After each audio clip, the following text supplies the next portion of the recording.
we're a compassionate society. No, we are not a compassionate society. In terms of our relationship to poor and working people, our record is worse than virtually any other country on earth. I assume you're very well aware of the vehicle that is being used to repeal the Affordable Care Act. This is not some small piece of legislation.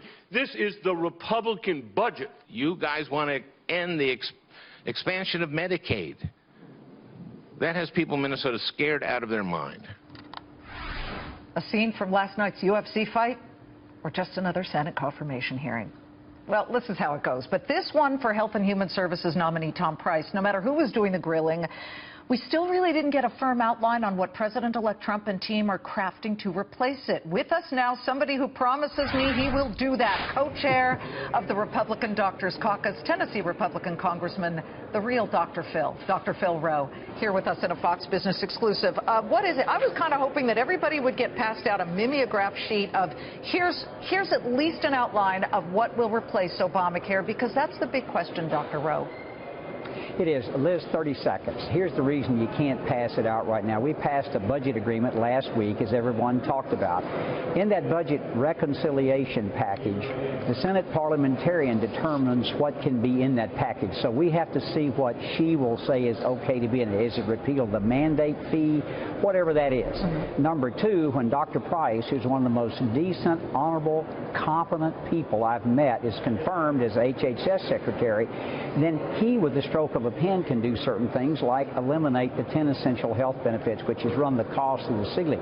What's left after that, we have to legislate. And that part, Liz, will be harder because it will hit the 60-vote threshold in the Senate. And that might be across state lines, association health plans, malpractice reform, transparency, high-risk pools, all of those things. Listen, he did say repeatedly that the construct of what replaces it would be different. Well, a lot of people certainly hope so, because they didn't feel that the Obamacare plan was actually quite on point. But every time some people said, well, what about covering people with existing health problems, or what about the 26-year-olds who will then lose coverage?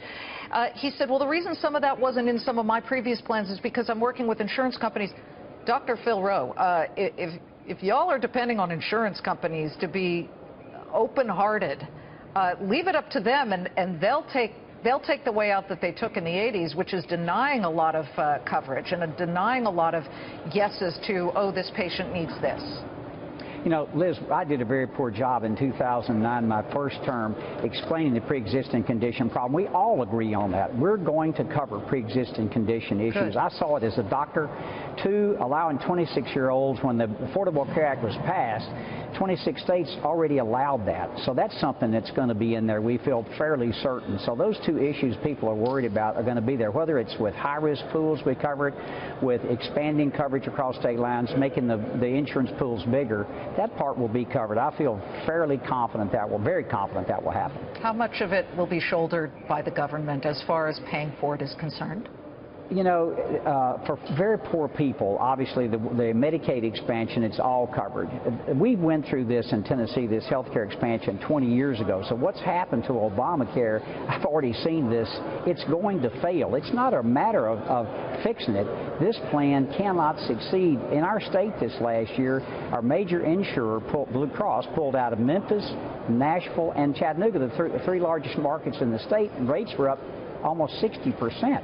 So it's going to fail under its own weight. Republicans are here to transform the health care system and make it more affordable and more patient-centric. In other words, I practiced, Liz, for 31 years.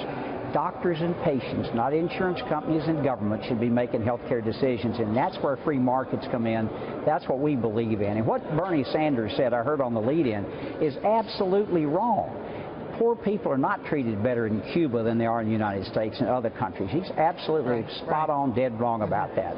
Well, in the end, people should find at least some comfort in the fact that Tom Price is a doctor. He has been there, he knows, and at some point, given the choice, you want a politician or a doctor covering this issue, it sure would be nice to have a doctor's perspective. And thanks to your perspective, Dr. Roe. Thanks, Liz.